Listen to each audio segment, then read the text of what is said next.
আসসালামু আলাইকুম বন্ধু সকল।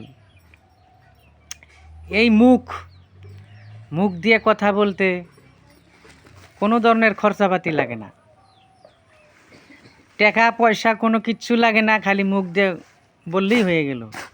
এই যে আমাদের নেতাগুলা দেখেন না, মানে যখন ভোট আসে আসে মুখ দিয়ে যা ইচ্ছা তাই বলতে পারে, এটা করমু ওটা করমু অমুক করমু তমুক করমু। এখন যে এই যে উচ্ছেদ মুচ্ছেদ করে দিতেছে এই নেতাগুলা, ওই কোন গাড়তায় যে হান দিয়ে রয়েছে জানি না, ঘুরানি দিয়ে দেখি কটা ইউডিএফের এমএলএ কান্দাকাটি করতেছে, আর বাকি নাই। বিশেষ করে ধুবড়ি ডিস্ট্রিক্টের যেটা এমপি বানাইছে বন্দাচোর,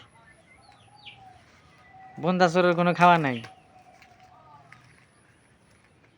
মুখে কথা সবই কইসাল, মুখে কইসাল যে হিমন্ত নাগাল 25টা 30টা হিমন্ত হইলেও কিছু করা হবো না, এখন ও দোয়াই বাড়ায় না, বুঝছেন।